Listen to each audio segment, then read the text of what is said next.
Salut à toi, pensée du jour numéro 204.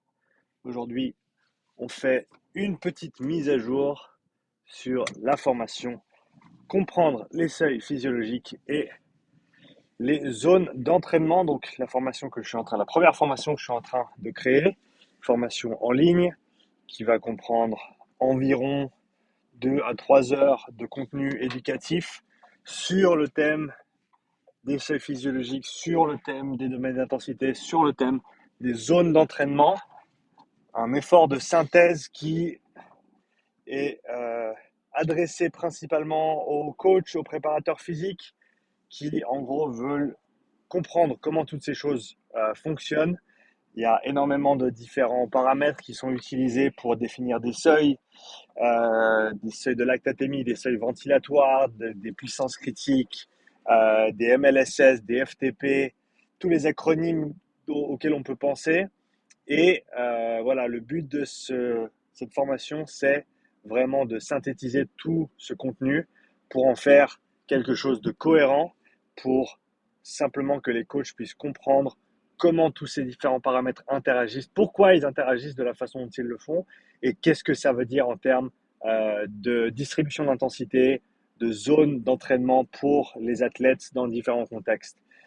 Donc une formation principalement théorique, c'est-à-dire il y a pas énormément de contenu qui va être axé sur des aspects pratiques. C'est vraiment en gros l'effort d'essayer de synthétiser toutes les informations qui sont disponibles à l'heure actuelle sur ces sujets de manière claire et précise.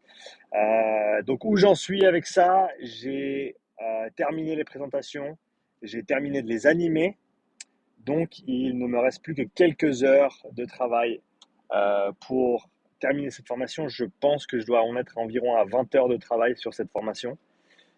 Donc l'effort de synthèse, il est assez conséquent. Et ce qui me reste à faire, c'est donc enregistrer les présentations. Il y a 13 leçons jusqu'ici. Il y aura certainement une petite vidéo d'introduction en plus, mais ça viendra certainement par la suite. Donc l'idée, c'est qu'il y a voilà, 12 ou 13 leçons. Et avec ça, je vais ajouter également dans les premières semaines, une fois que la formation sera rendue disponible, je vais, en tout cas pour les premiers participants, il y aura l'opportunité de poser des questions, après avoir suivi la formation, bien sûr. Et je ferai des séances de questions-réponses avec justement ces questions spécifiques à la formation. Et ces questions-réponses seront disponibles par la suite dans la formation également. Donc, on rajoutera en tout cas 2 à 3 heures de contenu dans les semaines qui suivront l'apparition de la formation.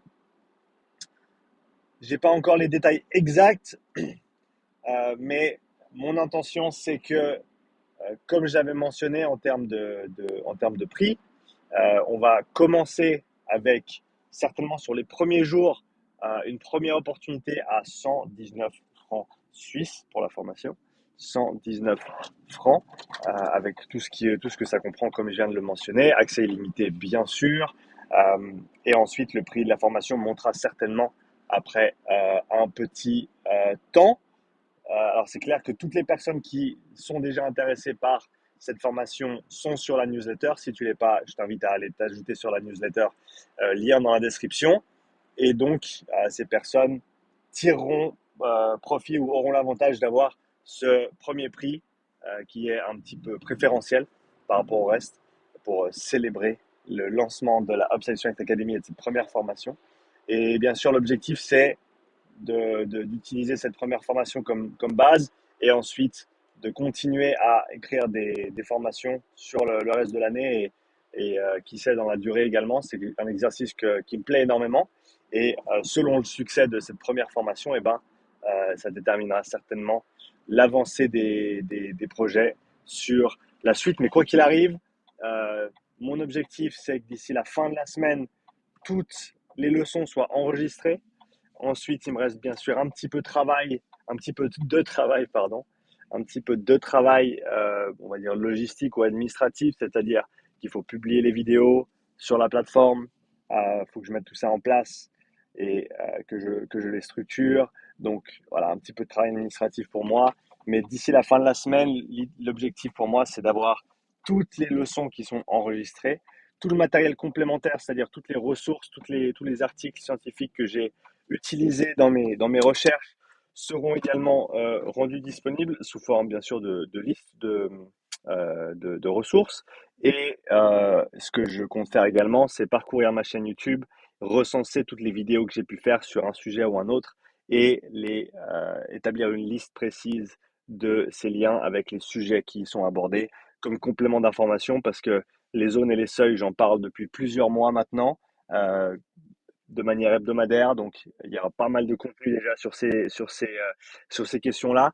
Et je pense que ça peut faire un bon complément d'information pour la formation en elle-même, étant donné qu'il y a certainement un petit peu plus de contenu contextuel dans mes vidéos, dans mes pensées du jour, par exemple, sur ces sujets-là. Donc, ça viendra complémenter toutes les informations théoriques qui sont dans la formation. Et pour donner une petite idée, il y a module 1 qui est sur les fondamentaux, la fondation, si on veut, bioénergétique, qui va former le socle sous-jacent à l'idée des domaines d'intensité, des seuils et par la suite des zones d'entraînement. Donc, module 1, concepts fondamentaux, apport de l'oxygène, filière énergétique, fibres musculaires, principe de taille. Module numéro 2, domaine d'intensité modéré, élevé, sévère, extrême, comprendre qu'est-ce qu'ils veulent dire, qu'est-ce qu'ils représentent, comment est-ce qu'ils se manifestent dans les différents systèmes physiologiques.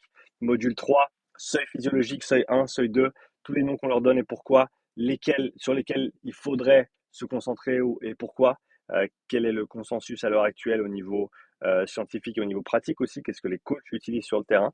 Et module numéro 4, zone d'entraînement, comment est-ce que tout ça interagit avec les zones d'entraînement et à quoi servent les zones d'entraînement, comment est-ce qu'on peut les optimiser, comment est-ce qu'on peut établir leur distribution avec précision, avec quelle mesure et ensuite voilà comment contextualiser ces zones d'intensité pour différents athlètes à différents moments de l'année, de leur développement, etc. etc.